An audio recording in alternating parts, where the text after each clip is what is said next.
Let's go over exactly what we did for this Google Ads account in the first 2 weeks that actually made the difference, drove down cost, and increased results. What's going on, everybody? David Feldman-Makrias here again, and I actually have you live in an account because in this video, just like I said previously, I want to take you through the steps we did in the first couple weeks of taking over this account to really optimize it, fine-tune it, tweak it, to get the best possible results for the money. So, sit rep. We took over this account on December 18th of this year. So when we look at the date range here, we took over around this time, December 18th, and I took just under the first 2 weeks, the 18th through the 31st, okay? And then I'm also going to compare the 2 weeks after that, 1st through the 14th of January. Now, I'm going to tell you, I'm going to spoil this a little bit. Results from the 18th through the 31st, they're not that great. The reason why is because we didn't do a heck of a lot with campaign changes right away in the first 2 weeks. That's not something we typically like to do. In the first 2 weeks, and even less time, we actually go through the entire account. And what we do is we start at the most important pieces first, because Google Ads has evolved so rapidly over the years. It's one of the most sophisticated online digital advertising platforms, I think, in existence right now because of the complexity, because of the networks that Google searches or that Google, can show on, and the amount of placements, and it's just very, very complex. So what we do in that first phase is really go through the entirety of the account, and we start by going through the conversions. That's the first thing I like to start with. Let's make sure our conversions are set up correctly. They're tracking properly. We go through the website and we make sure all the conversions test out and align correctly. That's step one. We utilize Google Tag Manager, GA4 Preview Debug Mode, and some other tools to help us do this. So that's really step one. And I have a list here too. The list here really includes the strategy of exactly what we did for this exact client. But before I get into that, actually, let me show you. You could see some of the results here. December 18th through 31st really wasn't anything to write home about. But January 1st through 14th, once we got past that 2 weeks, we implemented our changes. We implemented all the necessary things that we saw right with the account, wrong with the account, so on and so forth, and it yielded this $153 spent, okay?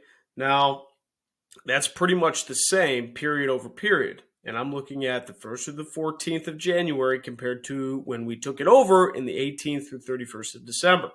But notice when I look at conversions, the most important thing inside a Google Ads account necessarily, either that or conversions or conversion value, but in this case, conversions, because it's a local business and they're not selling online products, they're selling services. We generated just under 61 conversions compared to 5. Well, this is why I like to start with conversion tracking and auditing the conversions.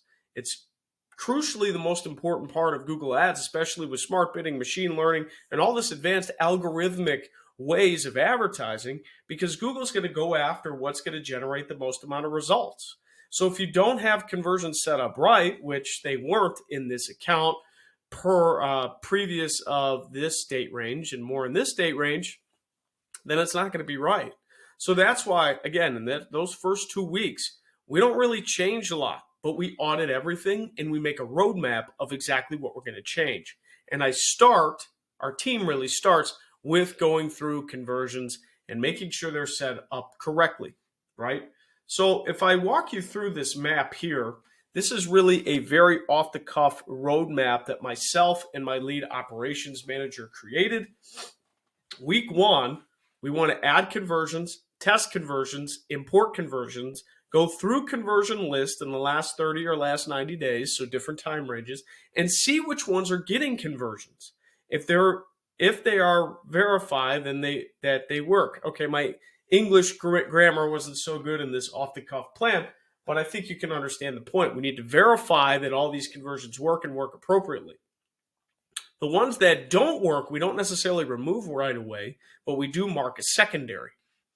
So weeks 2 to 3, then this is really not weeks 2 to 3. It's more like week 2. We go through all the campaign settings, and that's what we do second after we do conversions. So first off, we need to make sure that the goals that the campaigns are going after make sense. We want to make sure that they're only going after the primary conversions, or that makes sense to the campaign. We want to make sure we know what networks we're going after, because if we spread ourselves too thin with a budget, it's not going to work correctly. So again, we're going to go to the lowest hanging fruit networks like the search network rather than other networks like display and search partners, at least in the implementation in the early days.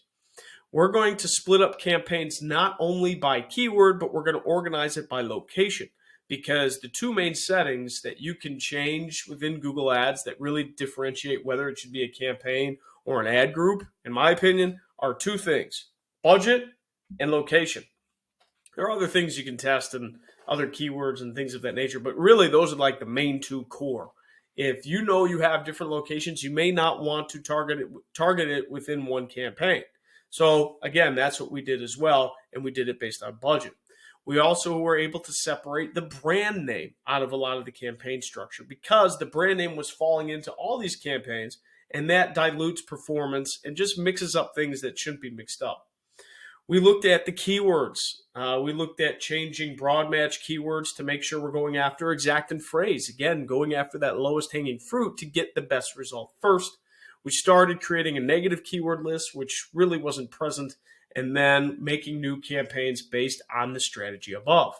That was our roadmap in the week 1 through 2. And that also includes things like going through ad copy, going through assets, or what formerly called extensions, and all that jazz. So even though you don't see a lot of great results in this 18th through 31st, it's really not about changing things right away.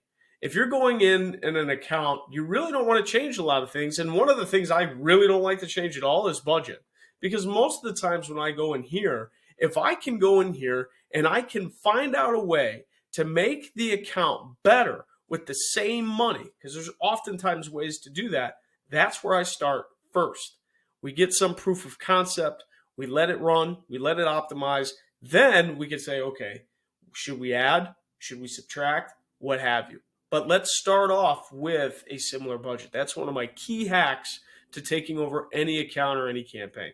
So guys, I hope this helps. It really goes down to the basics: conversion tracking, looking at campaign settings, knowing the difference between what audience should be targeted, like through location, through keywords, through setting up negative keywords correctly, through the different networks.